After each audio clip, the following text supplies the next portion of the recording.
Hi there, I'm Brissa Cabe, the Digital Learning Specialist here at LCMS. Welcome to our App Chat for Educators podcast, where we'll explore different apps, instructional strategies, and other digital resources for education. Thanks for tuning in. This week, I'm here with Lindsay Smith, one of our fantastic teachers here at LCMS. Lindsay, will you tell us a little bit about yourself and your role here on campus? First of all, thank you. I'm a 7th grade math teacher, and right now I'm taking on the role of helping insert technology into math. Nice. Which can be difficult. Oh yeah. And I know that this year you've worked really hard to make your math classroom engaging, instructive, and fun for your kids. You've done a great job from what I've seen of balancing hands-on activities and direct instruction, but like you said, you are working on integrating those digital tools. And a couple weeks ago, you worked with Tim Yanka from Apple during our Apple Professional Learning to bring something new to the table. So the tools that you were interested in, that you dug into a little bit, will you tell us a little bit about what those were? So he showed me a website that has been around for a while, but they have made new updates, and it's Desmos. And with this Desmos, you can take all different kinds of like Sketch, and I'm actually going to look that up right now. So you're going to I'm going to go to Custom Activities. And I already have a few things that I've saved, Desmos and Premade Desmos activities already ready to go. So I've saved some of those and been kind of playing with them. So nice. When you go in and save, you just make a copy like you would if someone shared a Google Slides with you, how you make a copy for yourself. You do the exact same thing, and then you can edit it. So I'm going to go down to the one that I created for our activity. And as you can see, you can easily put your Google Classrooms in there for each one and all the things. Oh, that seems to make it really easy to do. Right, you just import it, and then you can, when you go to assign, just like you would any kind of assignment, it uploads right to your Google Classroom. You don't have to make anything. Awesome, time saver. Right, and the only thing I did was put a topic on it, like put it in my Unit 6. It also makes grading super, super easy. So one of the things that I did when I first created it is I wanted to make sure that the kids got to play a little bit. So I put a sketch and emoji that best fits your personality. So the kids got to go in, and this is going to help them use their drawing tools, play with the colors if they want to play with colors, erase, do all the things that kind of gets them used to the activity. It front loads the tool, yeah. Mm-hmm. And so then we could go right into our activity. So a couple of the slides I did, so what we're learning right now is volume of prisms and pyramids. And I wanted them to see what the bases were and how they're shaded in, so that in the next slide, they were gonna shade in the base. So that you can stair step it, you can make it as broad as you want, as easy, and the kids loved it. And it was easy to work and easy to do and easy to make. Well, see, something I love that you mentioned is that you gave kids a chance to play with it before you even introduced any content. Right. And that way, while you're trying to get them digging into the actual instruction, they're not just sitting there playing with everything, because they've had those minutes too.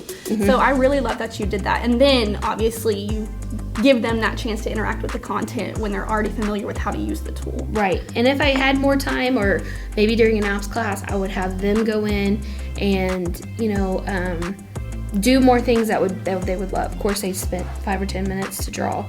So if you want to make an activity that's just using the tools, do it if you have the time.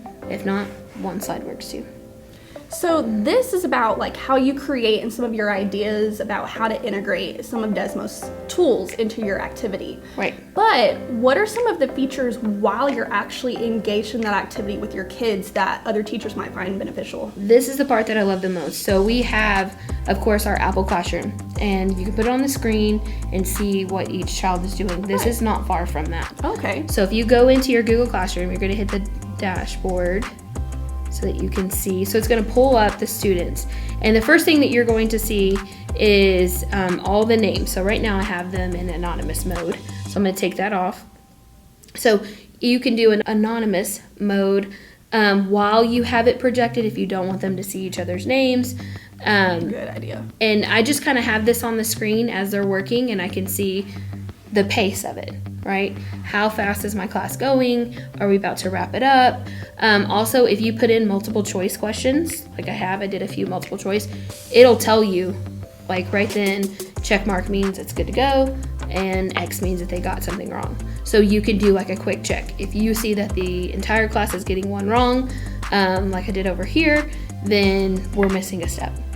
So it's instant feedback for you, but also if you have that projected on your TV screen, it's instant feedback for the kids too. Right. So if they know that you see someone that's kind of like slacking or not doing very fast, they can kind of see, well, I'm behind the pace of my class, but also, am I getting it right with my classmates or vice versa?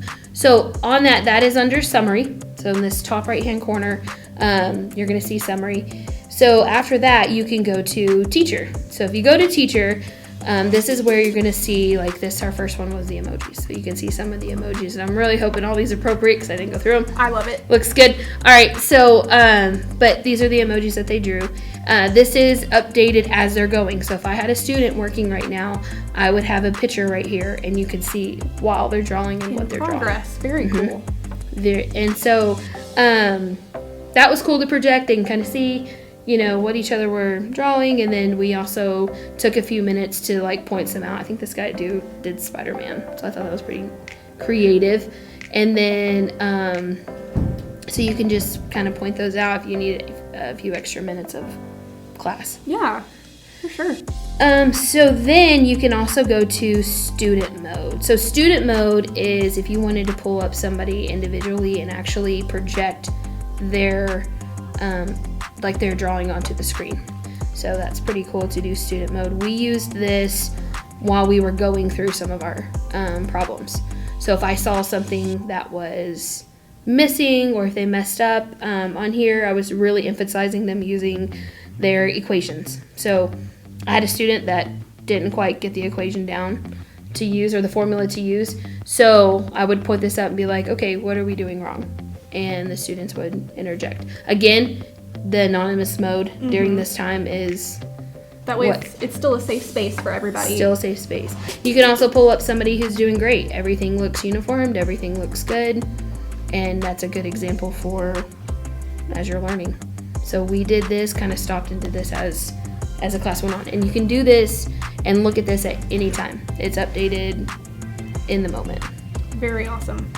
Like I said before, I think that element of instant feedback is something that a lot of teachers, I don't want to say lack, but don't know that they have tools like this that can provide that for them and their kids, and that can be pretty powerful in the moment. Right, and you can stop the lesson and be like, okay, we're all doing the wrong thing, or congratulate them and say, hey, we're all doing the right thing, keep going. So it goes both ways.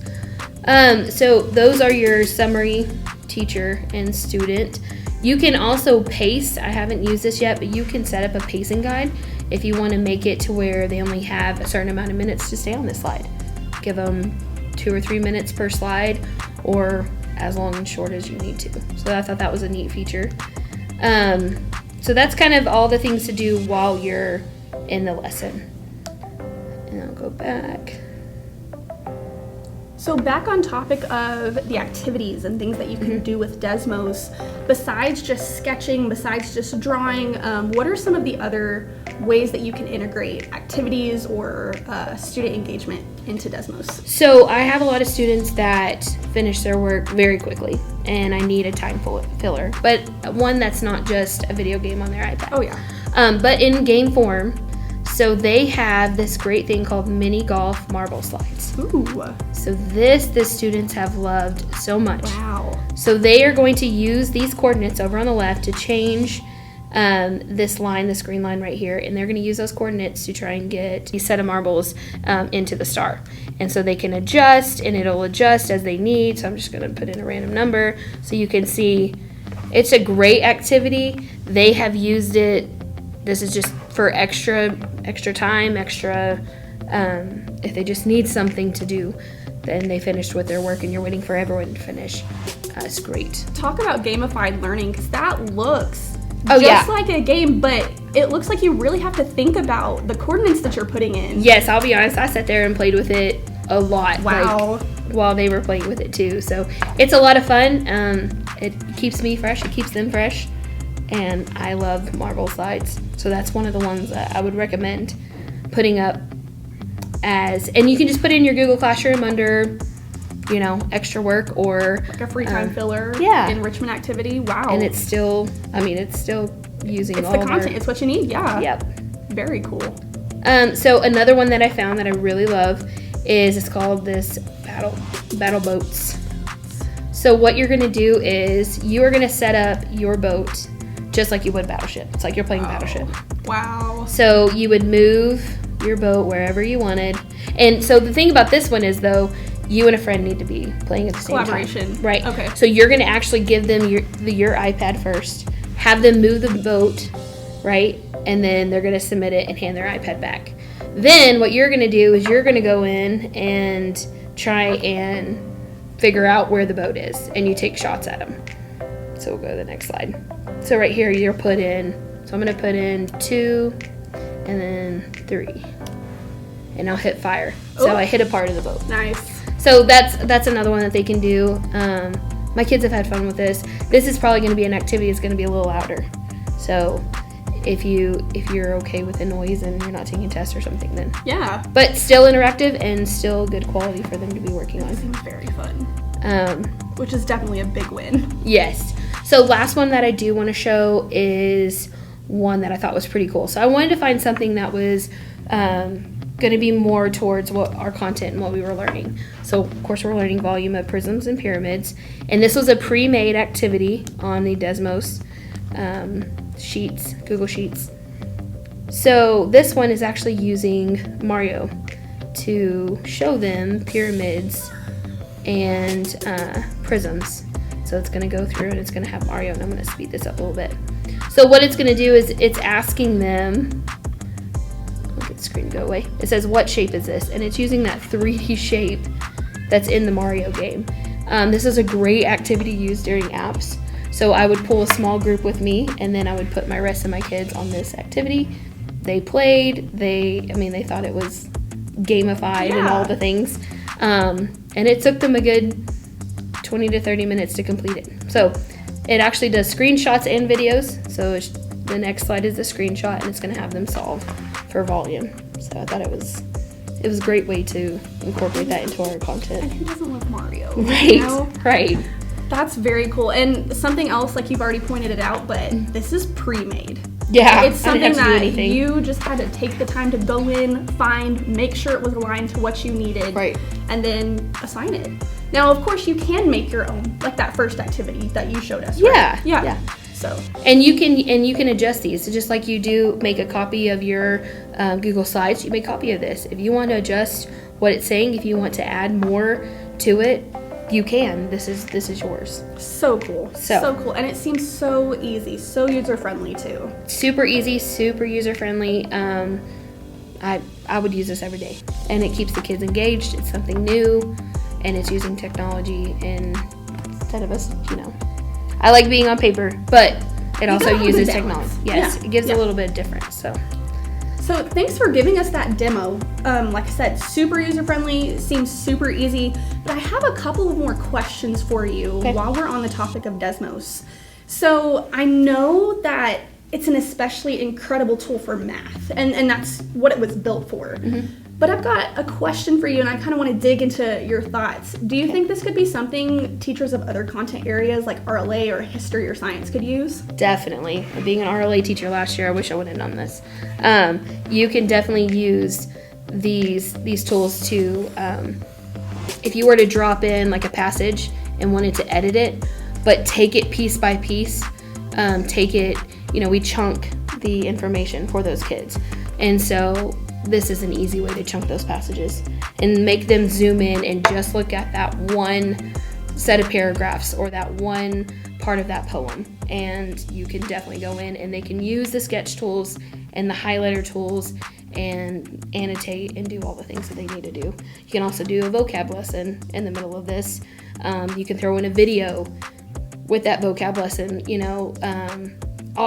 there's a million things you can do with RLA. History, looking at maps, looking at all the things like zooming it in, taking it apart. It's just, you can make it a step by step with that. And even having them, I haven't seen if it'd be cool if the kids could edit this and make a presentation. Make their own presentation. That would be cool for history. And same with science.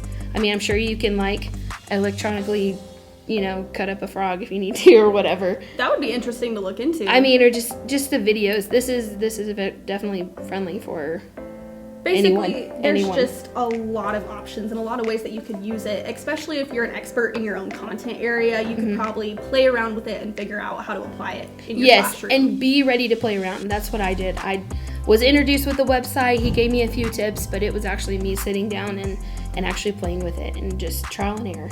Right. So. And I had the privilege of being in your classroom last week during one of your classrooms or classes where y'all were playing around with this, introducing it to the kids. And it seemed like not only you as the teacher were enjoying it, but it seemed like they were having fun too. It's something new, not the same thing that they've always done. Right. And like I said, nothing wrong with pencil and paper, nothing wrong with direct instruction. This is just another tool to add to your tool belt, don't you think? Right. Definitely. And the kids did enjoy it. Of course, they're going to have some pros and cons about it. I did myself. But you adjust, and it adjusts with you. So definitely recommend this for a classroom. Awesome. Well, thank you again for your demo. Thank you so much for sharing your thoughts in this conversation today. Anything else you want to share or say before we wrap up our time together? Definitely try it out. Definitely look into new things and keep the technology flowing. I know pencil and paper is a big part of school. We got to keep up with the times though. All right, Lindsay, thank you so much again for joining in for this fantastic conversation. I loved getting to learn about how you and your students have used Desmos to make math more interactive and more engaging. Listeners, stay tuned in the coming weeks for more App Chats with other LCMS educators. Thanks for tuning in. Until next time.